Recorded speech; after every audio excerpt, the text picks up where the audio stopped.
Hello UP board. कैसे हैं आप लोग? बढ़िया होंगे ना? पेपर ऊपर आपने दे लिया है। बहुत सा टेंशन रहा। अब उस टेंशन को खत्म करते हैं और केमिस्ट्री की तरफ चलते हैं और शुरू करते हैं प्रश्नों के शतक का पहला रन, यानी कि पहला क्वेश्चन। क्या है नाम? देखो ध्यान से। मोलल उन्नयन व मोलल अवनमन स्थिरांक क्या है? ये मोलर ऑनमोल स्थिरांक क्या करें? क्रायोस्कोपिक स्थिरांक। ध्यान से देखो, ध्यान से देखो। क्या? क्रायोस्कोपिक स्थिरांक क्या है?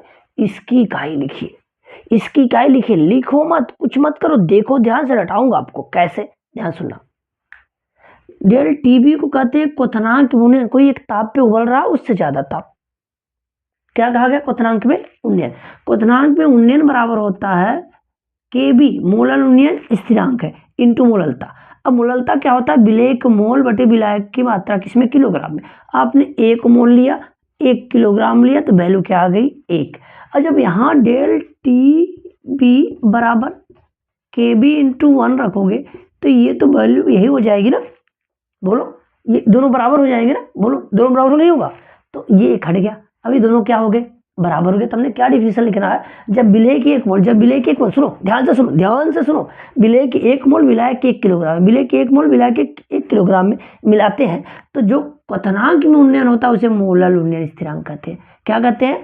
मोलल उन्नयन स्थिरांक कहते हैं। इसकी इकाई क्या होती है? Kelvin kilogram mole inverse. Kelvin kilogram mole inverse. बिल्कुल, यहां भी बोलो। अब क्या कर रहे हैं कि ये क्या है? ये है मोलल, मोलल अवनमन स्थिरांक। इसको क्या कहते हैं? क्या कहते हैं? क्रायोस्कोपिक स्थिरांक। बिल्कुल है। जब विलायक 1 मोल विलायक 1 किलोग्राम में मिलाएंगे तो मोललता क्या हो जाएगी? 1 होगी, 1 होगी। तो ये डेल टी एफ, ध्यान से, डेल टी एफ बराबर क्या होगा? के एफ के। के एफ के डिफिनेशन आ गया। जब विलायक 1 मोल विलायक 1 किलोग्राम मिलाएंगे, जो जो जो जो हिमांक में क्या होगा? अवनमन होगा, उसे क्या कहेंगे? मोलल अवनमन स्थिरांक। क्या कहेंगे? मोलल अवनमन स्थिरांक। इसको क्या कहते हैं? हिमांक में अवनमन। क्या कहेंगे? हिमांक में अवनमन। ये क्या है? क्वथनांक में उन्नयन है। देखो ध्यान से, क्या है ये? क्वथनांक में उन्नयन। ये क्या है? हिमांक में अवनमन। ये क्या है? मोलल अवनमन स्थिरांक। ये क्या है? मोलल अवनमन स्थिरांक। जब विलेय के 1 मोल विलायक के 1 किलोग्राम, सुनो ध्यान से, सुनो ध्यान से, विलेय के 1 मोल विलायक के 1 किलोग्राम में मिलाएंगे तो जो हिमांक में, देखो, जो हिमांक में या जो क्वथनांक में, जो क्वथनांक में उन्नयन होगा उसे क्या कहेंगे? मोलल उन्नयन स्थिरांक। और जो हिमांक में अवनमन होगा उसे क्या कहेंगे?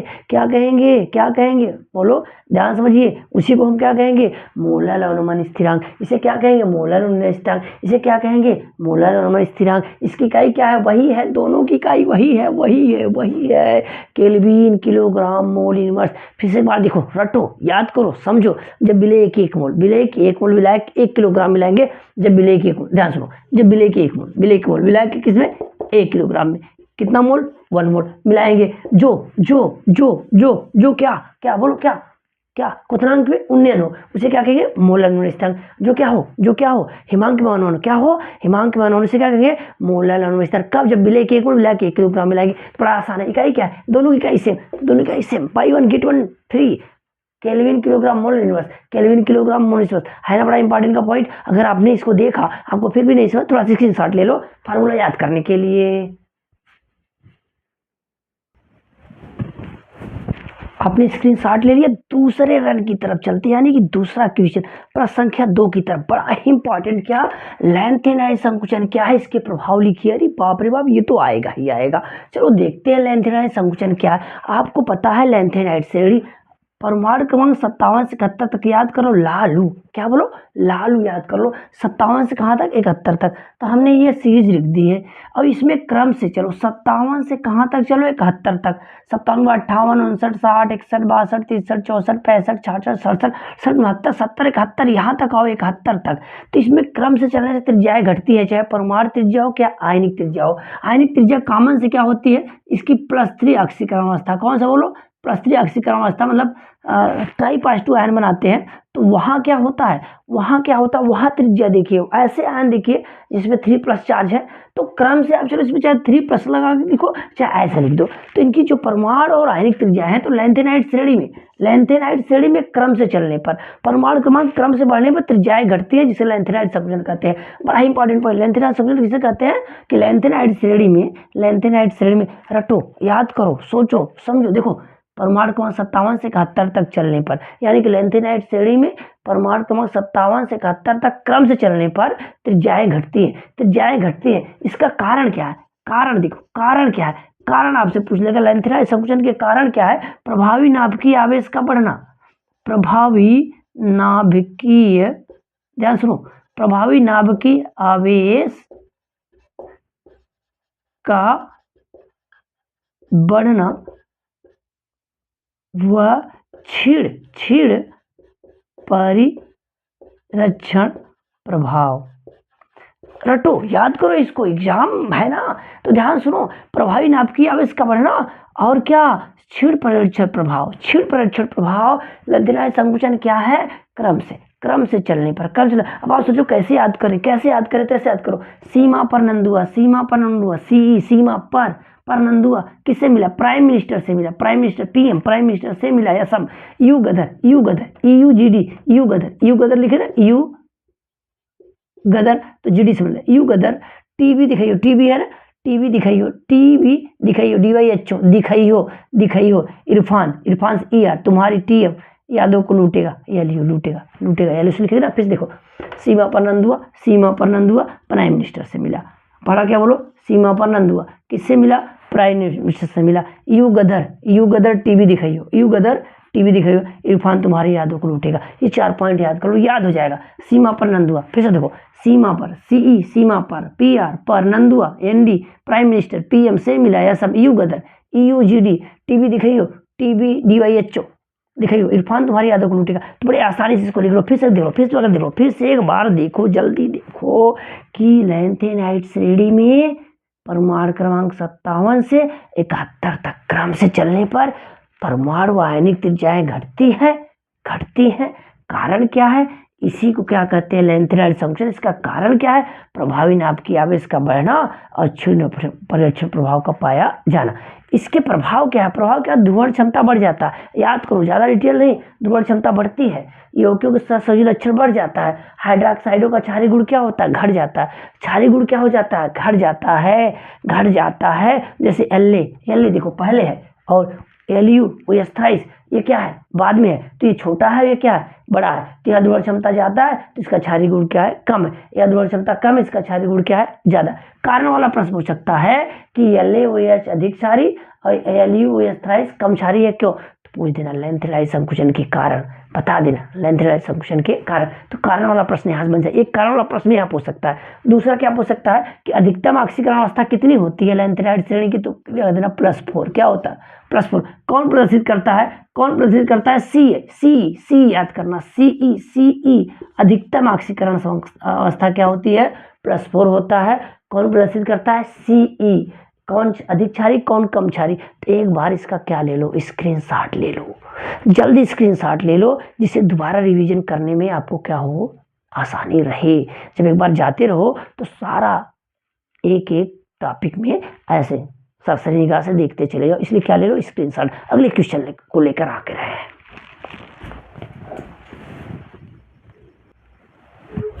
चलिए देखिए, तीसरे नंबर की तरफ चले। तीसरा क्वेश्चन क्या है? डी ब्लॉक के तत्वों की 4 विशेषताएं लिखिए। डी ब्लॉक के तत्वों की 4 विशेषताएं लिखिए। तो आपको क्या करना, 4 पॉइंट्स लिखना। 2 नंबर वाले क्वेश्चन में ऐसा क्वेश्चन आएगा, तो आपको 4 विशेषताएं लिख देनी है। पहला हम क्या करते हैं, ये रंगीन आयन बनाते हैं। क्या बनाते हैं? रंगीन आयन। कारण क्या है? DD संक्रमण। ज्यादा नहीं मैटर, क्या कारण है? DD संक्रमण लिख देना। परिवर्ती ऑक्सीकरण अवस्था प्रदर्शित करते हैं, तो कारण क्या है? डी इलेक्ट्रॉन का बंध बनाना। उत्प्रेरक की तरह व्यवहार करते हैं, जैसे आयरन और निकिल।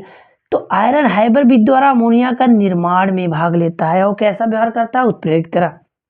अगला देखो संकर यौगिक बनाते हैं, ये एग्जाम्पल है। तो कुछ नहीं, ज़्यादा नहीं, आप बिल्कुल याद करो, इसको याद करो, दिमाग में लगाओ, दिमाग में जोर लगाओ, जल्दी जोर लगाओ। पहला क्या, रंगीन आयन बनाते हैं। दूसरा क्या, परिवर्ती अक्षीय अवस्था प्रदर्शित करते हैं। तीसरा क्या, उत्प्रेरक की तरह व्यवहार करते हैं। चौथा क्या, संकर यौगिक बनाते हैं। फिर से देखो, एक बार फिर से देखो, रटा दूंगा। रंगीन आयन बनाते हैं, परिवर्ती अक्षीकरण अवस्था प्रदर्शित करते हैं, उत्प्रेरक की तरह व्यवहार करते हैं, संकर यौगिक बनाते हैं।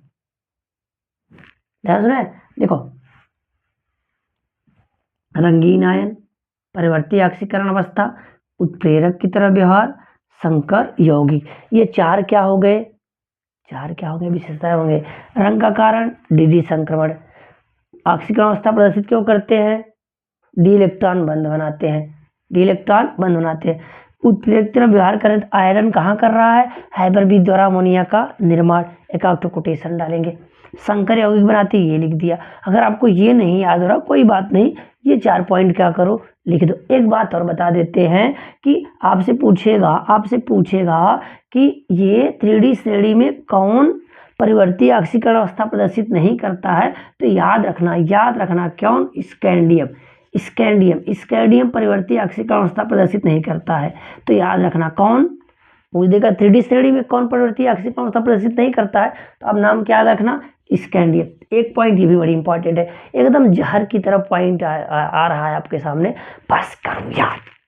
बस करो याद और अपने दोस्तों में शेयर करो। अगर वीडियो देख रहे हो वो भी देखे, टेंशन फ्री हो जाए। ये जो थोड़े से समय है ना, इसमें स्टूडेंट परेशान हो रहा है, जल्दी से शेयर कर दो, स्क्रीनशॉट लो, जिसको जाते समय आप रास्तों में भी क्या करो, देख सको। डर है ना, डर के आगे जीत है, नंबर ही नंबर आएगा और अपना टाइम आएगा। स्क्रीनशॉट लो, फिर आते अगले क्वेश्चन की तरफ।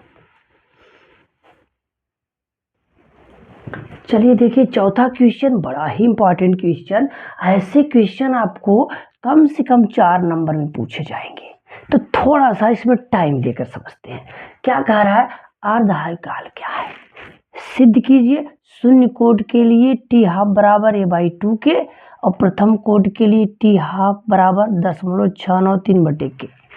ये क्या है, दर स्थिरांक है। मान लो के ही बोल रहे हैं, क्या है ये, दर स्थिरांक है।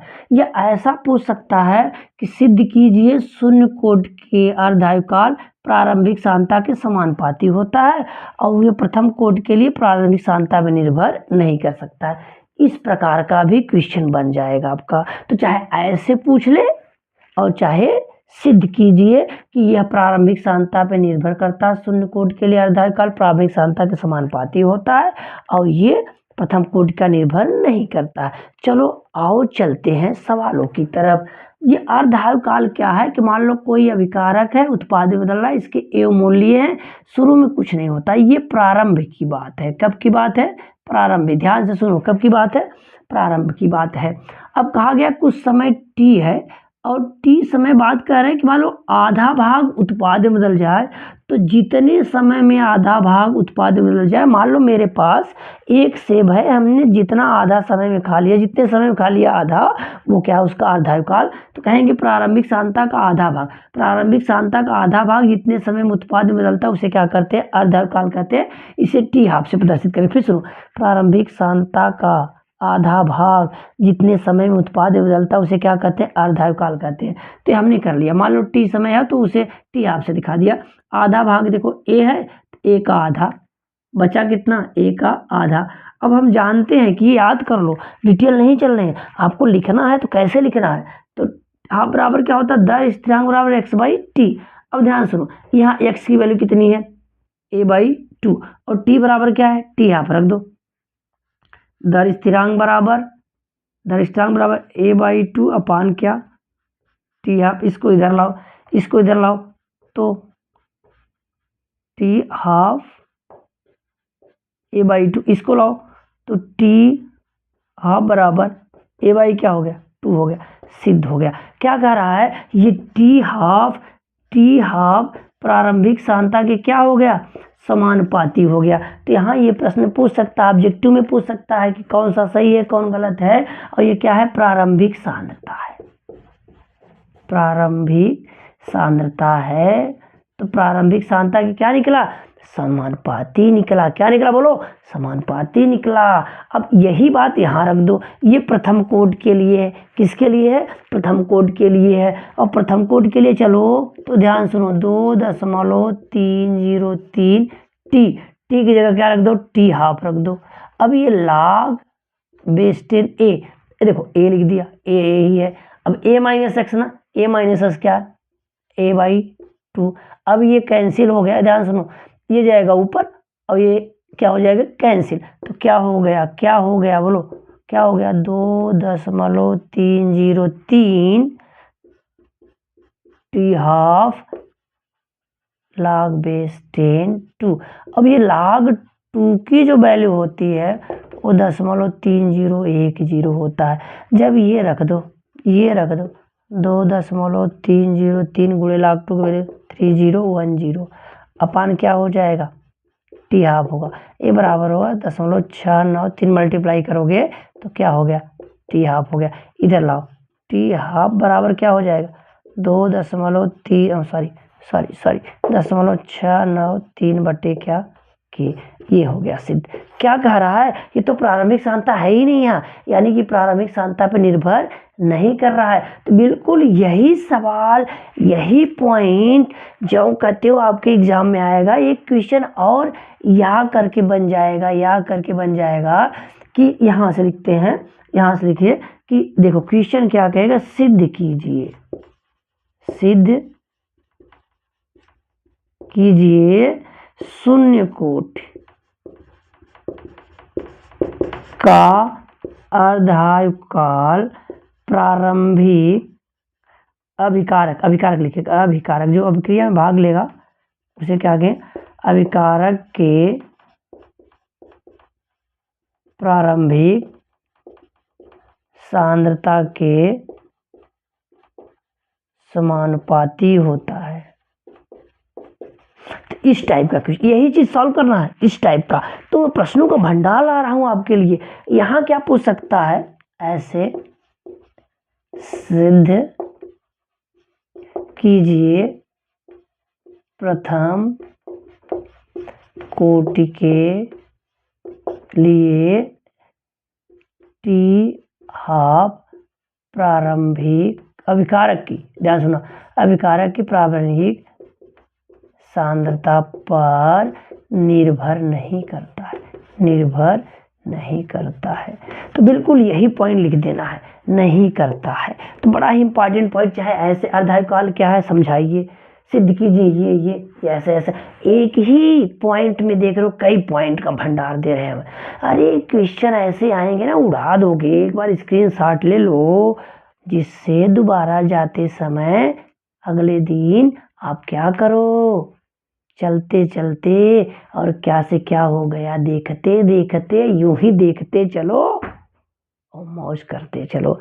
टेंशन नहीं है, सारा पॉइंट्स आपके एग्जाम में टकराएगा, बशर्ते विश्वास जारी रहे।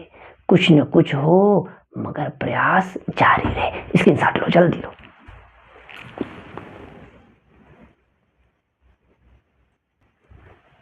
चलिए देखिए अगला बड़ा इंपॉर्टेंट पॉइंट है, 5वां क्वेश्चन, क्रोमियम और कॉपर का इलेक्ट्रॉनिक विन्यास लिखा है। इतना सरल, आओ देखते हैं।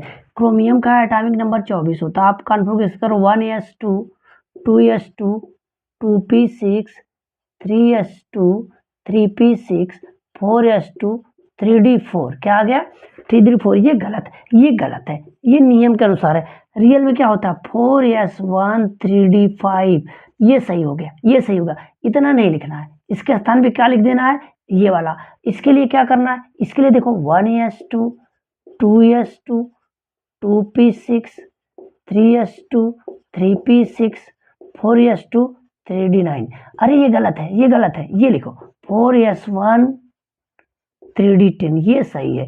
तो ये नहीं लिखना है, ये लिखना है, ये लिखना है, यहाँ से यहाँ तक लिख देना है, यहाँ से यहाँ तक ये लिख देना है। तो बिल्कुल याद कर लो, रट लो इसको क्रोमियम का और किसका, कॉपर का। नियमों से चलेंगे तो यहाँ 4 आएगा, लेकिन क्या कर देना 5, यस एक यहाँ दे देना। तो ये सही वाला इलेक्ट्रॉनिक विन्यास है। आपसे पूछ सकता है, ऑब्जेक्टिव में पूछ सकता है ये क्वेश्चन, क्या तो लिख दे क्रोमियम कॉपर का क्या लिखो, इलेक्ट्रॉनिक विन्यास लिखो, या लिख दे क्रोमियम का सही इलेक्ट्रॉनिक विन्यास है, कॉपर का सही इलेक्ट्रॉनिक विन्यास है। ऑब्जेक्टिव में पूछ सकता है तो बिल्कुल रट्टा मार लो। क्या होगा 4s1 3d5, इसका क्या होगा 4s1 3d10, 5 दूना 10, है ना कमाल की चीज। लो स्क्रीनशॉट, चलते हुए देखेंगे क्योंकि क्या से क्या हो गया, देखते देखते।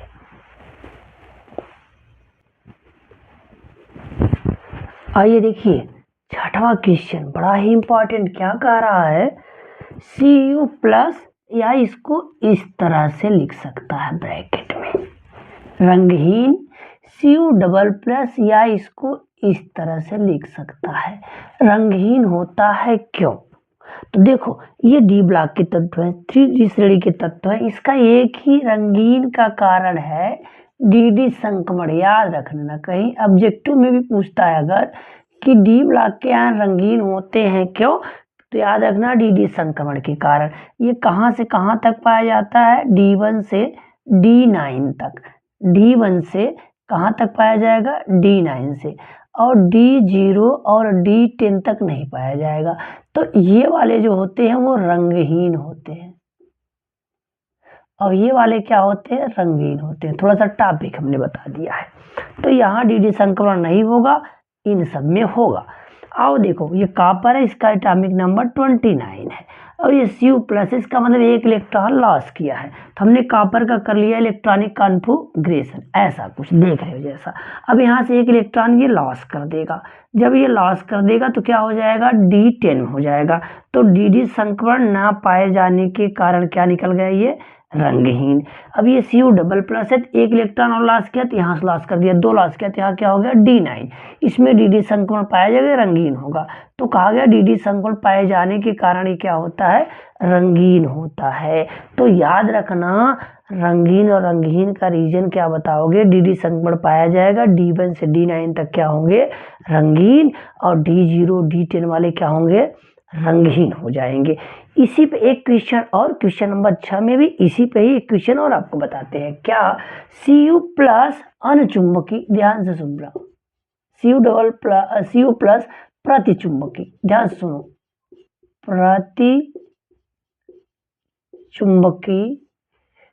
व Cu डबल प्लस अनचुंबकी होता है, चुंबकीय होता है क्यों, तो इसका क्या कारण है, इसका क्या कारण है, उसको भी देख लो, उसको भी देख लो, उसको भी देख लेते हैं। तो ध्यान समझना, इसको हटाते हैं डी संक्रमण, ये ध्यान समझिए, ध्यान से समझो।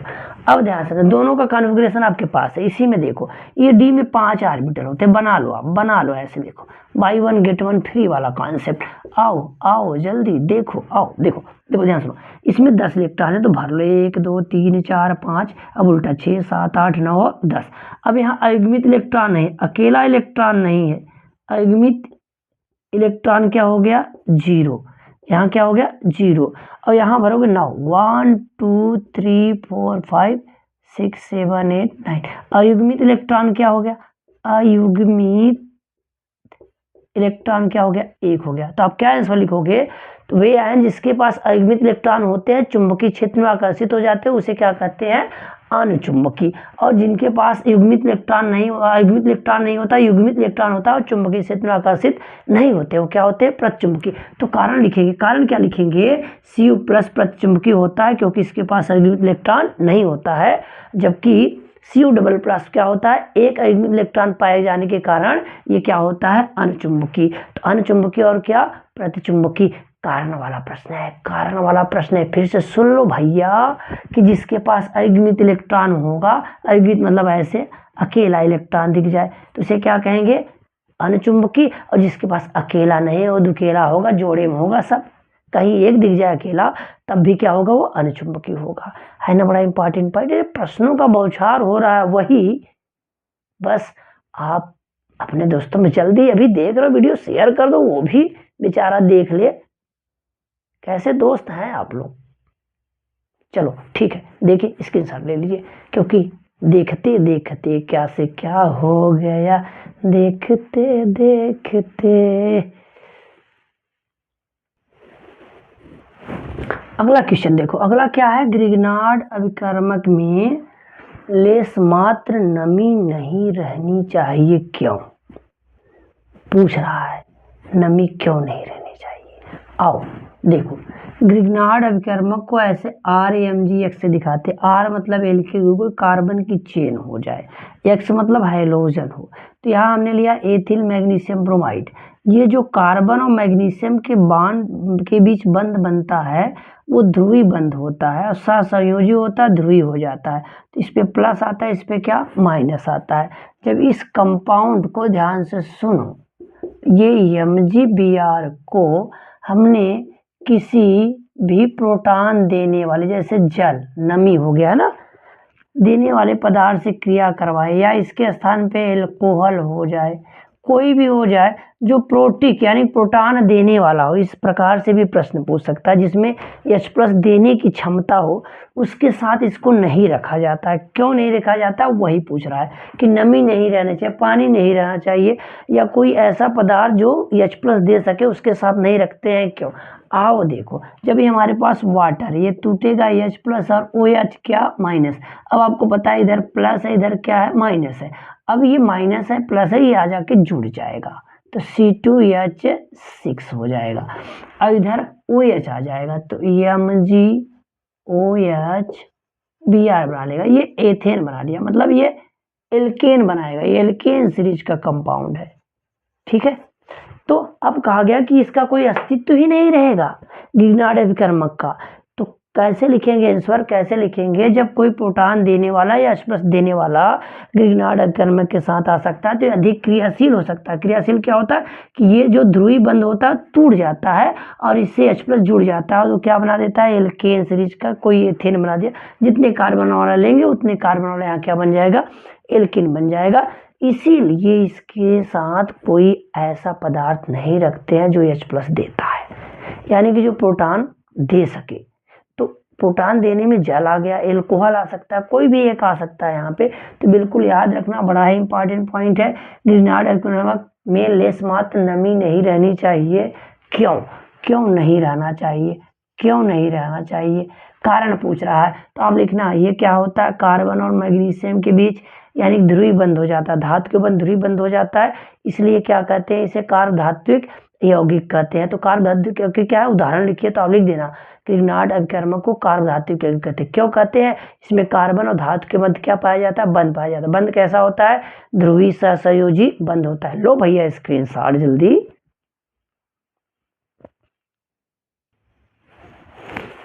देखिए, चलते हैं क्वेश्चन नंबर 8 और 9 की तरफ। बड़े इंपॉर्टेंट दोनों क्वेश्चन है।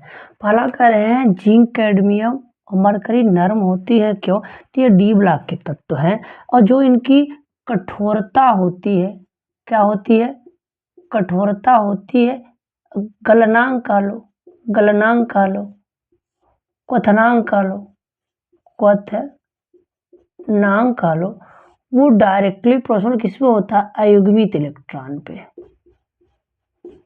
अयुग्मित इलेक्ट्रॉन पे। और जो धात्विक बंध बनता है, कौन सा बंध, धात्विक बंध,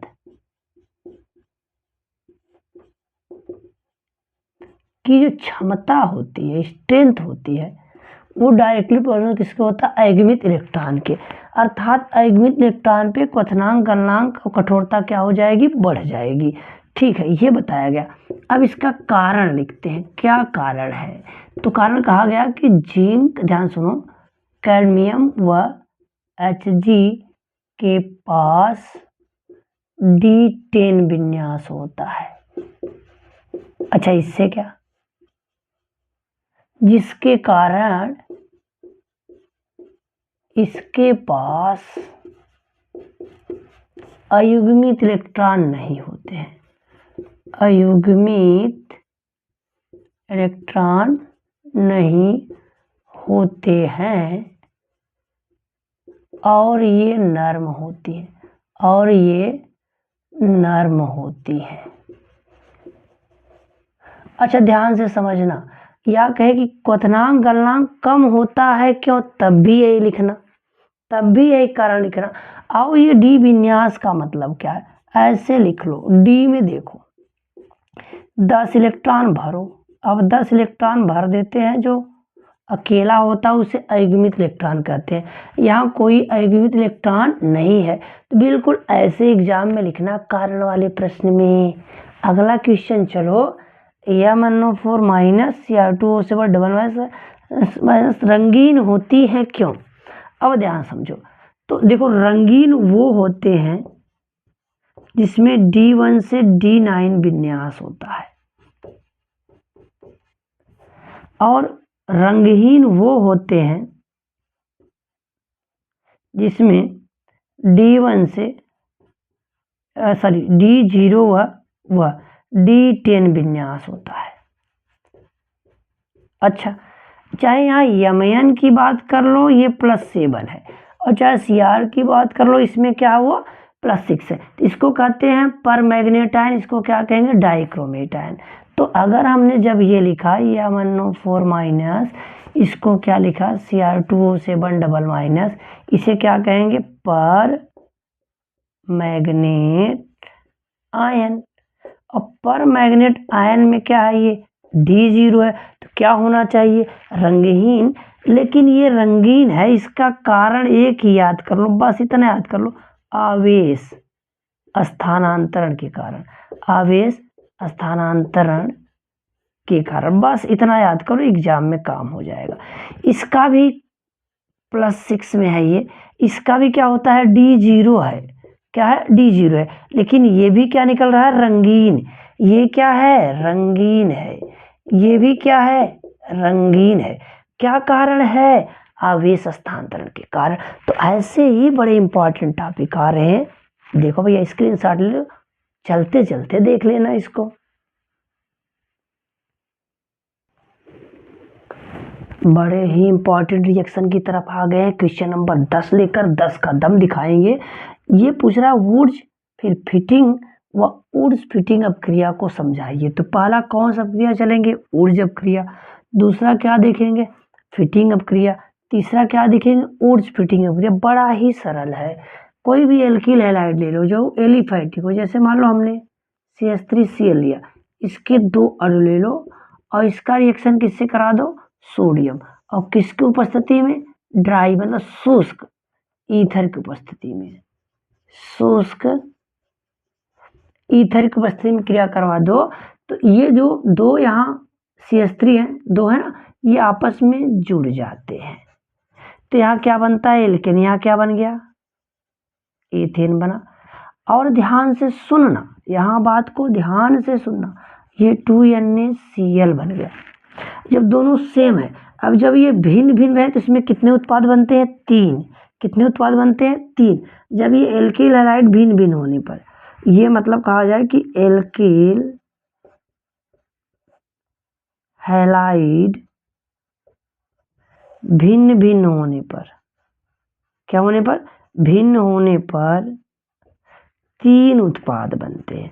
तो ऑब्जेक्टिव में अगर ये पूछ सकता है कि कितने उत्पाद बन सकते हैं, तो ध्यान समझना, जब अलग अलग हो जाए तो जो 2 लिखेंगे, जैसे मान लो CH3Cl यहाँ C2H5Cl है, तो इसके 2 आपस में जोड़ दो तो 2 कार्बन वाला बन जाएगा एल्केन, ये आपस में 2 जोड़ दो ऐसे ही तो 4 कार्बन वाला बन जाएगा एल्केन, एक आपस में जोड़ दो कितने कार्बन बनेगा 3 कार्बन वाला बनेगा। तो ऐसे याद रखना, जब भिन्न भिन्न होंगे तो कितने उत्पाद बनेंगे 3 उत्पाद बनेंगे। तो इसी अपक्रिया को ऊर्ज अपक्रिया कहते हैं। कहेंगे जब एल्किल हैलाइड सोडियम से क्रिया करता है शुष्क ईथर की उपस्थिति में क्या बनाता है एल्किन, जैसे यहाँ क्या बना एथेन। तो जितने कार्बन वाला यहाँ लेंगे तो उसके 2 अगर अणु ले रहे हैं तो वहाँ दुगुना कार्बन हो जाएगा। आओ फिटिक कार्बन देखते हैं, फिटिक में क्या होता है, कोई एरिल हैलाइड, जैसे मान लो हमने क्लोरोबेंजीन लिया है, इसके कितने अणु लिए 2, और बाकी कहानी ज्यों का त्यों वही लगा दो, शुष्क ईथर, शुष्क ईथर लगा दी। तो कोई भी यहाँ लेंगे तो यहाँ बन जाता है डाइफिनाइल। ये बड़ा इंपॉर्टेंट रिएक्शन है, पूछ देगा कैसे प्राप्त करोगे क्लोरोबेंजीन से डाइथाइल, नाम क्या है इसका, सॉरी डाइफिनाइल, डाइफिनाइल है, इधर क्या बन गया 2NaCl। ऐसी अपक्रिया को क्या कहते हैं, कौन सा क्रिया कहते हैं, इस अपक्रिया को फिटिंग अपक्रिया कहेंगे। क्या लेगा, यहाँ क्या लिया है, क्लोरोबेंजीन, ब्रोमोबेंजीन, आयोडोबेंजीन, कुछ भी बेंजीन ले लो, यहाँ वाला ये बन जाएगा, ठीक है। लेकिन वो क्या होना, एरिल हैलाइड हो जाना चाहिए। अगला दिए वुड्स फिटिंग, तो दोनों मिक्स करा दो। एक बार हमने क्या लिया, CH3Cl, एक बार क्या ले लिया है, ये क्लोरोबेंजीन। किससे रिएक्शन करवा रहे हो, किससे रिएक्शन करवा रहे हो, बोलो वैसा ही। किससे रिएक्शन, सोडियम से।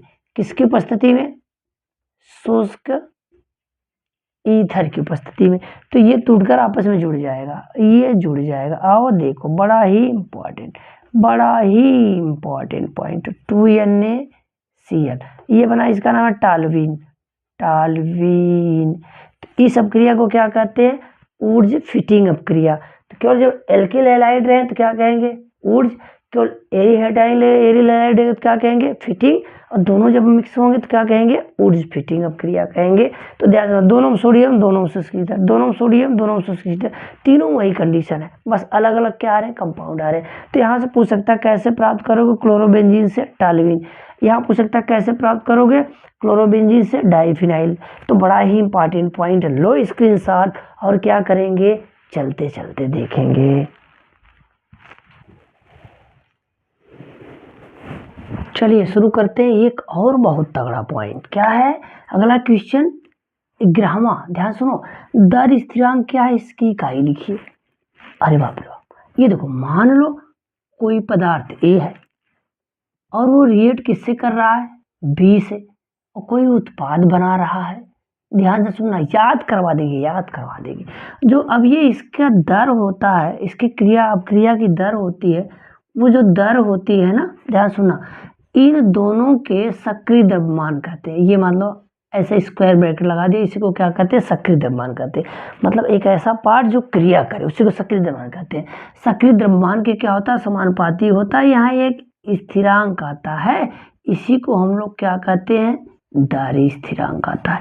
तो ये क्या है, दर स्थिरांक है। आओ भैया तमाशा देखते हैं।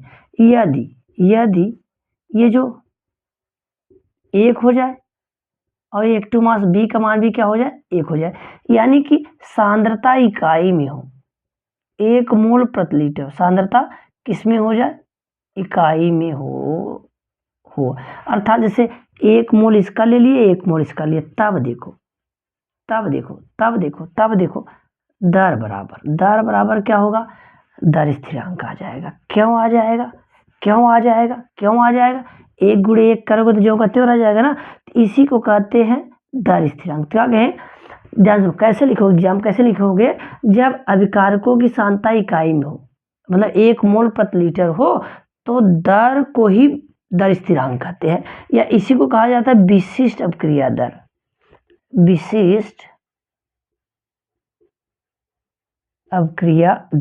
तो कैसे लिखेंगे, चाहे विशिष्ट अपक्रिया दर पूछे या क्या पूछे, दर स्थिरांक पूछे। तो ध्यान सुनना, क्या कहेंगे, जब अभिकारक की सांद्रता इकाई में हो तो दर का मान ही दर स्थिरांक कहलाता है। दर का मान ही क्या कहलाता है, दर स्थिरांक कहलाता है। आओ चलते ही इकाइयों की तरफ चलो, यूनिट की तरफ चलो। इकाई देखो, इकाई देखते हैं, इकाई देखते हैं क्या होता है। इसकी यूनिट देखो, यूनिट क्या होगा, कहा गया कि इकाई, ध्यान सुनना, कोटि पर निर्भर करता है। कोटि पर निर्भर करता है। बड़ा इंपॉर्टेंट भैया, बहुत ही इंपॉर्टेंट। अरे कैसे कहे कितना इंपॉर्टेंट, तो बताओ, कोट की इकाई क्या, दर स्थिरांक की इकाई किस पे निर्भर करती है, कोट पे। तो ध्यान से कोट क्या होता है उसको देखो। अब ये दर समीकरण लिख लो, और दर बराबर दर स्थिरांक आ गया, ऐसे A लिखा, ऐसे B लिखा, ऐसे का लिखा, C लिखा। मान लो यहाँ P लिखा, यहाँ Q लिखा, R किया। तो कोट जो होता है ना, यही दर स्थिरांक में सांद्रता के घातों का योग क्या कहलाता है, कोटि कहलाता है। तो अब कोट भी आपके एग्जाम में पूछे तो बता देना कि कहा गया दर समीकरण में सांद्रता के घातों का योग क्या कहलाता है, कोट कहलाता है। इसका माध्य 0 हो सकता है, 1 भी हो सकता है, 2 भी हो सकता है, कुछ भी हो सकता है, ऐसे आ सकता है। तो कोटि चलते हैं, तो पहली इकाई चलते हैं शून्य कोटि के लिए। किस कोटि के लिए बोलो? शून्य कोटि के लिए। तो ये दर बराबर होगा दर स्थिरांक, ध्यान समझना, दर बराबर क्या होगा? दर स्थिरांक होगा। और ध्यान से सुनो, ध्यान से सुनो। अब कहा कि स्वरूप पदार्थ ए है और इसके घात क्या हो गया? 0, तभी तो शून्य कोटि की कहेंगे ना। ये शून्य कोटि की अपक्रिया हो गई। तो दर बराबर क्या लिखा आपने? दर बराबर क्या हो गया इसके? देखो, अब दर की इकाई क्या होती है? दर इकाई क्या होती है? दर बराबर होता है सांद्रता बटे लगा समय। आओ देखो, अब ये दर है। अब ध्यान सुनो, सांद्रता इकाई होती है मोल प्रति लीटर, तो इसे कहेंगे मोल लीटर इनवर्स बटे सेकेंड ना। ध्यान सुनो, सेकेंड ये दर है। अब देखो यहाँ दर स्थिरांक, तो क्या हो जाएगा? क्या हो जाएगा? आओ देखो क्या हो जाएगा। क्या हो गया? क्या हो गया? Mole litre inverse second inverse, ये इकाई है। अरे बाप रे बाप, बड़ी कमाल की पॉइंट। क्या कह रहे हैं कि दर और दर स्थिरांक की इकाई समान। तो क्वेश्चन ये बन जाएगा, उस अपक्रिया का नाम बताओ जिसके लिए दर और दर स्थिरांक इकाई समान। बड़ा ही इंपॉर्टेंट। कौन सा? शून्य कोटि की अपक्रिया। कौन सी अपक्रिया? शून्य कोटि की अपक्रिया। वह अपक्रिया जिसके लिए कोटि, अरे क्या कह रहा हूं मैं, जिसके लिए क्या, ध्यान समझो, दर स्थिरांक और किसका? दर की इकाई समान होती है। कौन सा? शून्य कोटि की है। आओ प्रथम कोटि के लिए चलते हैं। किस कोटि के लिए? प्रथम कोटि के लिए। प्रथम कोटि के लिए। प्रथम कोटि के लिए क्या है? प्रथम कोटि के लिए क्या है? प्रथम कोटि के लिए क्या है? ध्यान समझो। अब यह दर, ध्यान समझो, दर स्थिरांक मान लो ए है और इसकी कोटि क्या हो गई? 1 हो गई। तो प्रथम कोटि का है। अब ध्यान समझो, इधर की इकाई आपको पता है, मोल लीटर लिखा आपने ना, इनवर्स सेकेंड इनवर्स। अब ये के, अब ये सांता, सांता इकाई क्या होता है? मोल लीटर, याद कर लो, इनवर्स। अब इधर से ये कैंसिल, तो दर स्थिरांक इकाई क्या है बोलो? Second inverse. रट्टा मार लो, यही दो ही हैं जहां से क्वेश्चन बन जाते हैं। कौन सा? कौन सा बताओ? कौन सा? कौन सा? प्रथम कोटि और शून्य कोटि। शून्य कोटि के लिए क्या? Mole litre inverse second inverse. प्रथम कोटि के लिए क्या? Second inverse. उस अपक्रिया का नाम बताइए जिसके लिए, जिसके लिए, जिसके लिए क्या? क्या बोलो? क्या क्या अभी बताया हमने? क्या बताया आपको? कि उस अपक्रिया का नाम लिखिए जिसके लिए दर और दर स्थिरांक की इकाई समान होती है। क्या है वो? शून्य कोटि की अपक्रिया। लो स्क्रीनशॉट, थोड़ा सा और बताते हैं इसमें। चलो आप स्क्रीनशॉट ले लिए। अब कुछ बातें आपको अलग सी बात बताते हैं। क्या? देखो, अगर यंत्र कोटि की अपक्रिया हो जाए, किस कोटि की? यंत्र। आपको कोई देकर ऐसे पूछ सकता है इसका क्या बताइए, यूनिट बताइए। जैसे यंत्र कोटि के लिए, यंत्र कोटि के लिए, ध्यान समझो, ध्यान से समझना। तो इसके लिए आपने इकाई यूनिट कैसे लिखोगे? यूनिट बराबर, यूनिट बराबर क्या लिखोगे? लीटर अपान मोल n-1 सेकेंड इनवर्स। अब देखो एग्जाम्पल, देखो एग्जाम्पल देखो। अगर लिख दे द्वितीय कोटि के लिए, द्वितीय कोटि के लिए, तो ये जो n है यही क्या है? कोटि है। क्या है? कोटि है। तो n बराबर क्या हो गया? 2 हो गया। आओ देखो यूनिट निकालते हैं इसका। क्या निकालते हैं? यूनिट। अब देखो, देखो लीटर लिखा, लीटर लिखा, लीटर लिख लिए, लीटर लिख दिए। अब ये क्या लिखा आपने? मोल लिखा। अब क्या है? n 2, 2 minus 1। अब क्या ये? Second inverse. आओ आओ देखो क्या हो गया? क्या हो गया? ये ऊपर ले जाओ, ये एक बचेगा ना, तो ये लीटर, इसके पावर 1 आएगा, -1 करोगे आएगा, तो क्या होगा? Mole inverse second inverse, second inverse. ये आ गई क्या है किसकी? द्वितीय कोटि के लिए। चलो एक एग्जांपल किसके लिए देख लेते हैं? तृतीय कोटि के लिए, तृतीय कोटि के लिए। तो कोड के लिए, तृतीय कोड के लिए n का मान क्या हो जाएगा 3। तो देखो क्या हो जाएगा, यूनिट देखो, ट्रिक देखो, ट्रिक देखो, लीटर अपान क्या है बोलो, मोल। और ये क्या होता है फार्मूला ये ना, तो 3 माइनस 1 सेकेंड इनवर्स। अब क्या होगा, लीटर अपान क्या बोलो, मोल स्क्वायर सेकेंड इनवर्स। क्या हो जाएगा, क्या हो जाएगा बोलो, litre square mole power -2 second inverse. ऐसे कोई भी दे दे, कोई भी दे दे, कोई भी दे दे, उसका क्या निकाल लो, आंसर निकाल लो, आंसर निकाल लो। आओ देखो, इस तरीके से आपसे क्वेश्चन पूछ सकता है। और कुछ देखते हैं, और कुछ देखते हैं, और कुछ देखते हैं क्या। आओ आओ जल्दी आओ, जल्दी आओ। ये देखो, ये देखो, ये देखो, ये देखो। अब ये लिख रहा है, कोई दर समीकरण दे दा, दर समीकरण ऐसे दे देगा। ए लिख दिया, यहाँ क्या लिख दिया बोलो, बी लिख दिया, इधर क्या लिख दिया, सी लिख दिया, यहाँ 1/2, यहाँ क्या 1/2, यहाँ 1 कहेगा ना। इकाई बताओ कि दर स्थिरांक की इकाई बताओ, इकाई ज्ञात कीजिए, ज्ञात कीजिए। तो ये वाला जोड़ो, देखो हाफ प्लस 1 क्या हो गया 2। ये द्वितीय कोड की अपक्रिया है, और द्वितीय कोड के लिए आपने क्या निकाल दिया, यहाँ निकाल दिया है। तो बड़ा ही आसान है, बड़ा ही आसान है। ऐसे कोई भी आए, ये आ ही रहा है, कोई न कोई पूछेगा, इसमें पक्का पूछेगा। तो स्क्रीनशॉट ले लो, चलते चलते देख लेना इसको। चलो देखो, बड़ा ही इंपॉर्टेंट पॉइंट, फार्मलिन क्या है, इसके उपयोग लिखिए। तो पहले उपयोग बता देते हैं फार्मलिन का।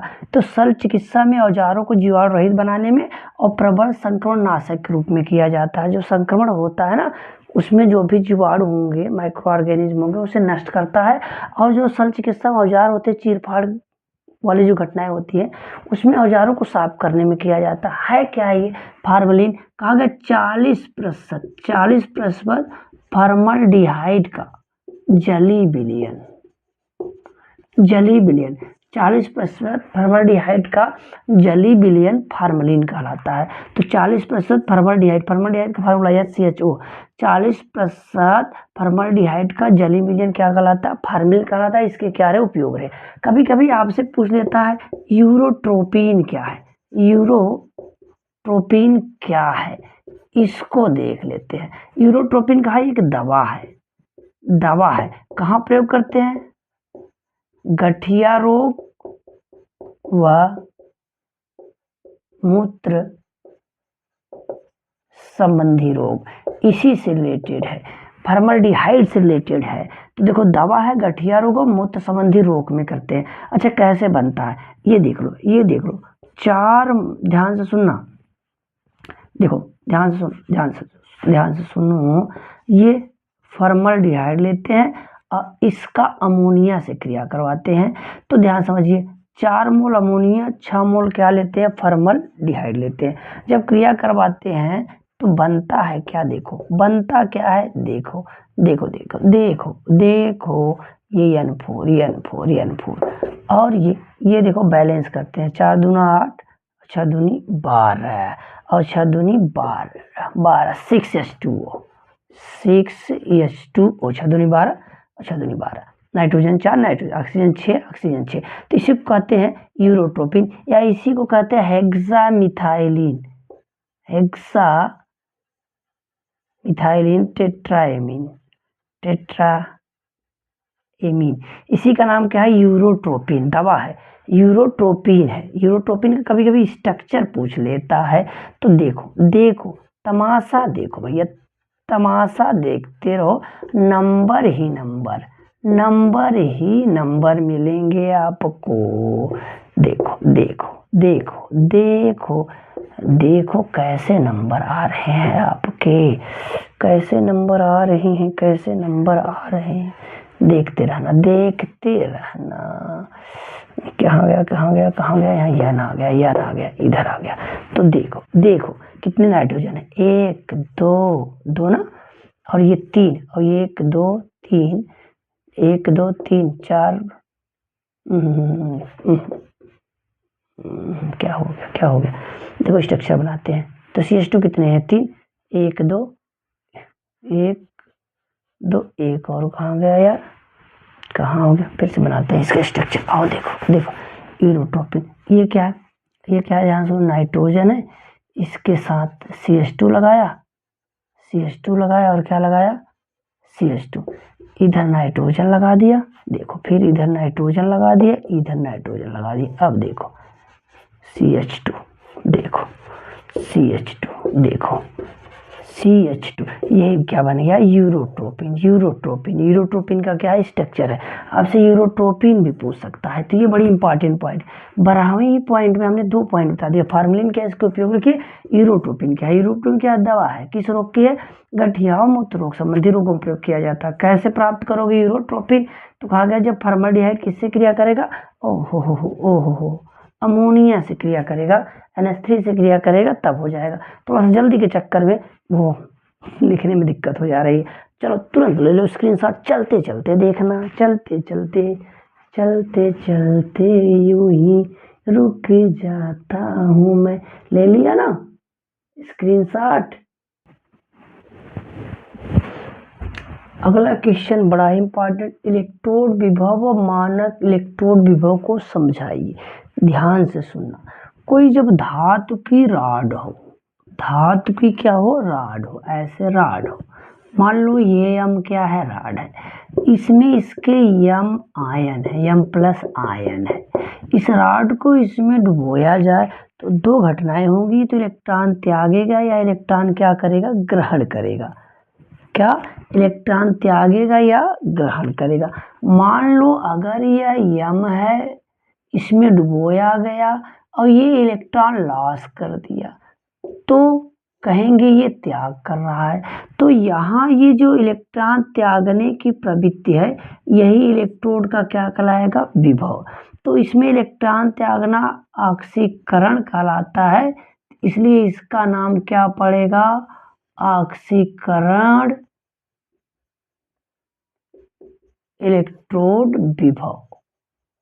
ध्यान से समझो, अगर यही घटना फिर कोई राड डुबोया जाए, ठीक है, ठीक है, ध्यान समझे, और इसका इसमें आयन है, ये यम है, अब ये राड पर ये आयन आ जाए तो यम प्लस 1 इलेक्ट्रॉन ग्रहण करके आए, तो यम में बदल गया, यहाँ अपचयन हो गया, तो इलेक्ट्रॉन ग्रहण करने की जो क्षमता है वो क्या कहलाएगा, इसका इलेक्ट्रोड विभव।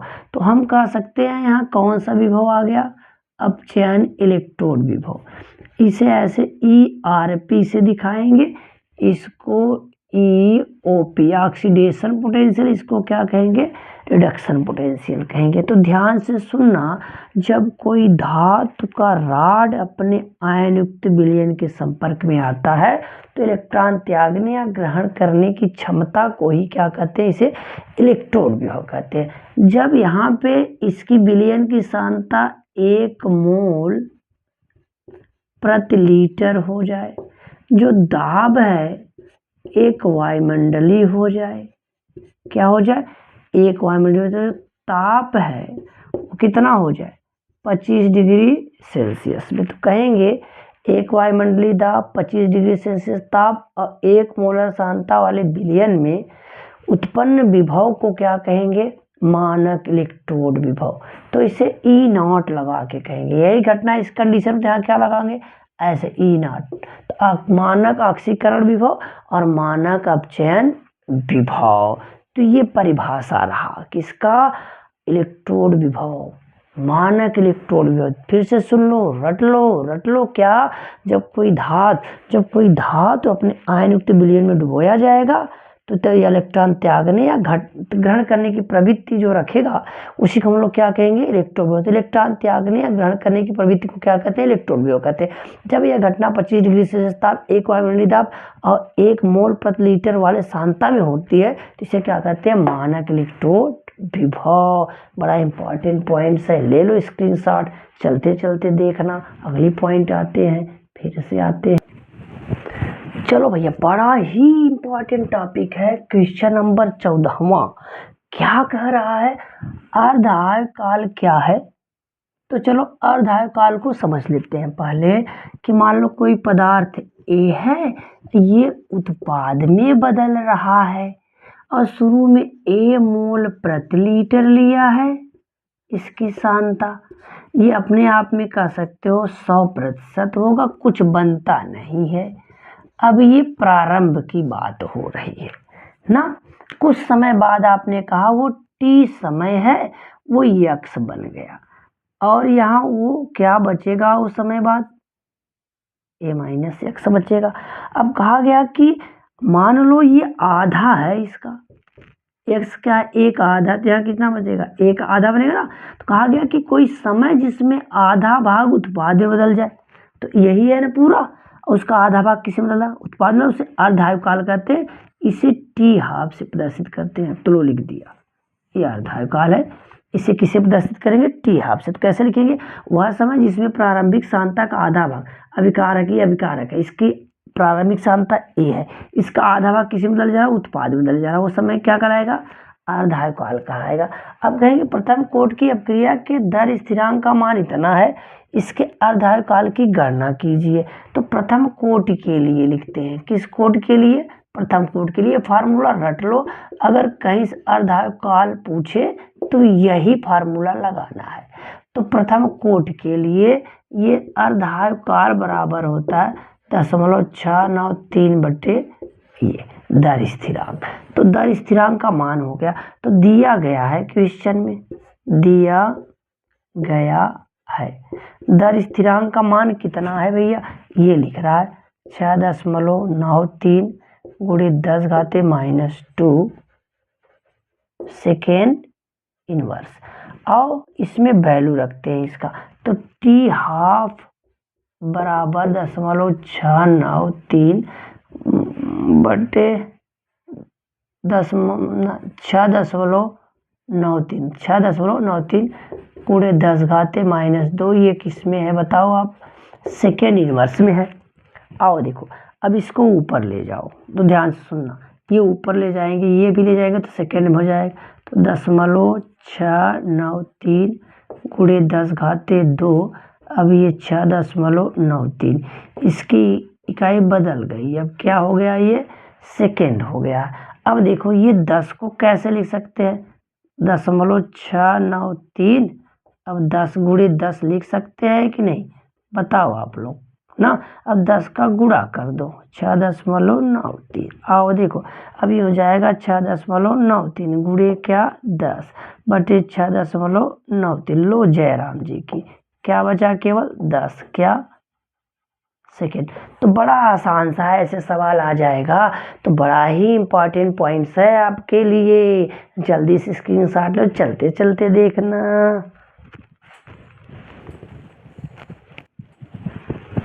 चलिए, बड़ा इंपॉर्टेंट क्या कह रहे हैं, आभासी एकाणुक अपक्रिया को समझाइए। क्या होता है आभासी एकाणुक अपक्रिया, इसको बाद में, पहले इसके एग्जाम्पल को समझते हैं। एग्जाम्पल बड़ा ही इंपॉर्टेंट रहना है। देखो आपने क्या करना है, सुक्रोज ले लेना, C12H22O11, इसको वाटर में क्या करो, घोल दो, तो ये C6H12O6 प्लस C6H12O6 बनाता है। तो ये एक तरफ क्या बना दिया, ग्लूकोज, और एक तरफ क्या बना दिया, फ्रक्टोज। ठीक है, तो ये अल्फा डी प्लस ग्लूकोज होता है और ये बीटा डी माइनस क्या होता है, फ्रक्टोज होता है। तो ध्यान से आप समझना, यही बनता है इसमें। अब कहा गया कि जो, ध्यान से सुनना, तो ये जो अपक्रिया होती है, ये जो अपक्रिया की दर होती है, इस पे नहीं निर्भर करता है, इस पे निर्भर करता है। तो दर बराबर होता है दर स्थिरांक, और केवल ये सुक्रोज की सांद्रता पर निर्भर करता है, इसके घात 1 हो गया। तो कहा गया कि जो कोटि होती है, कोटि का मान क्या होता है, दर समीकरण में घातों का योग, घात 1 है, तो ये किस कोटि का है, प्रथम कोटि का है। तो कोटि का मान 1 हो गया, क्या हो गया, प्रथम कोटि का है। लेकिन इसकी आणविकता, आणविकता मतलब प्रारंभिक पद में भाग लेने वाले अणुओं की संख्या, एक एक क्या है, 2 है। तो इसकी आणविकता क्या है? 2 है। तो परिभाषा क्या कहते हैं? प्रथम कोट की वह अपक्रिया, प्रथम कोट की वह अपक्रिया जिसकी आणविकता का मान 1 से अधिक हो उसे क्या कहेंगे? आभासी एकाणुक अपक्रिया कहेंगे। इसका एग्जाम्पल क्या है? हमने क्या लिया है? यहाँ पे बोलो क्या लिया है? इसका नाम क्या है? सुक्रोज लिया है और सुक्रोज को जल में घोल दिया। तो जो कहा गया जो अपक्रिया की दर है वो जल की सांद्रता पर निर्भर नहीं कर रहा। किस पे निर्भर कर रहा है? सुक्रोज पे निर्भर कर रहा है। तो क्या क्या बना रहा है? ग्लूकोज और क्या? फ्रक्टोज। तो इसी अपक्रिया को हम लोग क्या कहते हैं? कैसी अपक्रिया है ये? आभासी एकाणुक अपक्रिया है। फिर से देख लो, वह अपक्रिया, वह अपक्रिया, वह प्रथम कोट की अपक्रिया जिसकी आणविकता का मान 1 से अधिक होता है उसे क्या कहेंगे? आभासी एकाणुक अपक्रिया। एग्जाम्पल क्या दिया? सुक्रोज जल में घोला, ग्लूकोज और फ्रक्टोज बना। ये ऐसी अपक्रिया है जिसमें आणविकता का मान 2 होता है और कोट का मान क्या होता है? 1 होता है ना। बड़ा इंपॉर्टेंट पॉइंट, छाप देना एग्जाम में। और सोचो, जल्दी से अपने दोस्तों को शेयर करो, बड़ी मेहनत हो रही है, बड़े इंपॉर्टेंट पॉइंट है ये आप देख रहे हैं। अभी पहला वीडियो दूसरे वीडियो के लिए तैयार है, ये तुरंत खत्म हुआ अपलोड, तो शेयर कर दो। एक बात कहेंगे ना कि मुद्दई लाख चाहे तो क्या होता है? वही होता है जो मंजूरी खुदा होता है। तो याद रखना कि कितनी भी समस्या आ जाए कुछ नहीं, आप पढ़ो, मेहनत करो और अपने स्टूडेंट में शेयर कर दो, उनका भी लाभ हो जाए।